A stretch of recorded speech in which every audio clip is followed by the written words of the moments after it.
What are people needing herbally this spring? And how do we treat that? There's been a lot going on. It almost as though this is a springtime after a 2-year-long winter and not a nourishing winter. If it had been a deeply nourishing winter, we would be going into spring like, oh, I've rested so well, I'm so at peace, and I feel completely resourced. Let's find a new adventure because I am ready for life. However, that's not necessarily how people have been spending this 2-year-long winter. It's been spent in a tremendous amount of uncertainty, fear, survival, terror on personal and planetary levels. There has not been a lot of rest and not a lot of affirmation of potency, I'm going to say. Not a lot of affirmation of I can on the inside. There's been instead a lot of terror and sense of powerlessness that has left us very unrooted. So what happens when we move from that kind of depleted water into wood?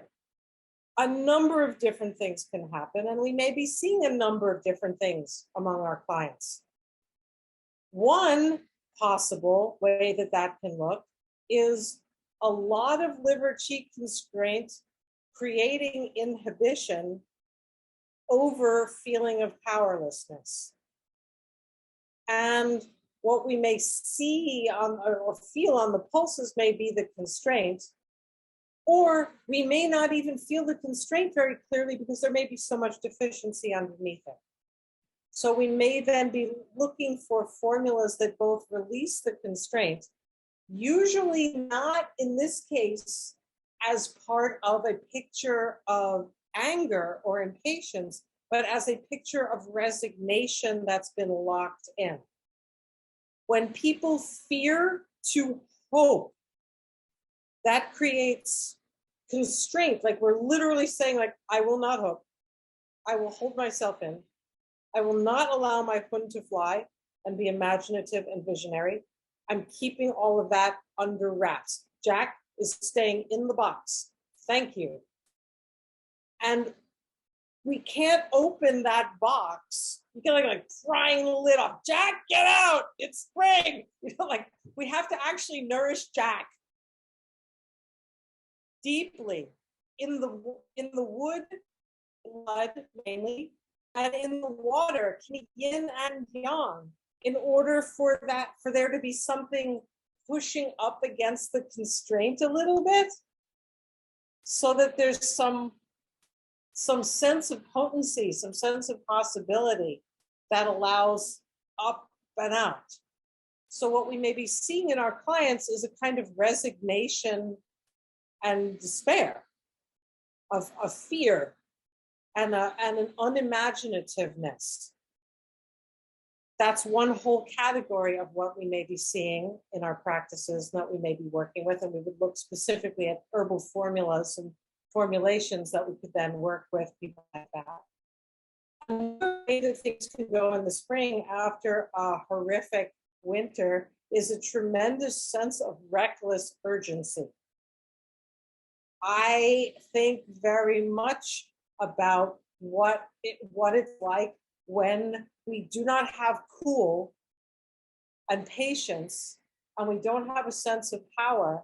The combination of anger and powerlessness is a riot or a stroke. That's the internal version of riot. Like something's got to happen and I got to move this somewhere.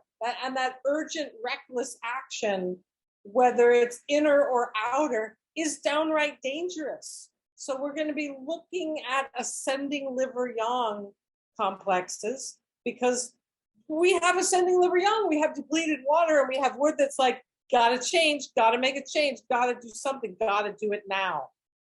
So we're going to be looking at herbal formulas that are ascending liver yang formulas and internal wind formulas. And we may also be looking for at a lot of internal wind formulas that are more based in blood deficiency and depleted sense of self and depleted richness of the inner world from the lack of a social connection that we've had, that there isn't that much nourishment on the inside. And there's a kind of, I don't know what to call it, a kind of neuroticness that I think I've seen in a lot of people who are just not having enough social contact and not building. I'm not talking about the kind of social contact that's like, woohoo! I'm talking about the social contact that's like, I feel you with me. And so I feel me because I feel you with me. I feel the with me feeling, and now I even know who I am. I think there's a kind of quality of lostness on the inside that a lot of people have. And that leaves them open to that wind scooped out, weird, neurotic, I have to keep the radio playing and I need to do this. And I'm checking the phone again and not ever really quite being able to gather and focus and feel confident rather than feeling kind of like multiply afflicted and scattered. So I think we're going to be looking at working with formulas that attends people on the side in that way as well. And of course, the main thing that we're going to be working with is, what are you seeing in your practice? This is what I'm seeing. This is what I'm noticing. This is what I consider it useful for us to be discussing. What are you noticing? What would you consider it useful to be discussing? Let's talk about that. Let's talk about the herbs that address those situations.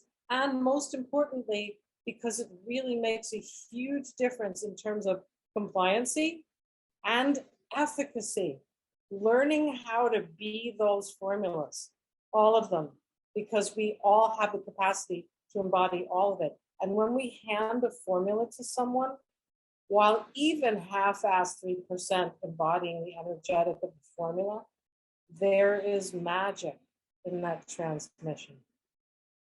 So let's come and do this.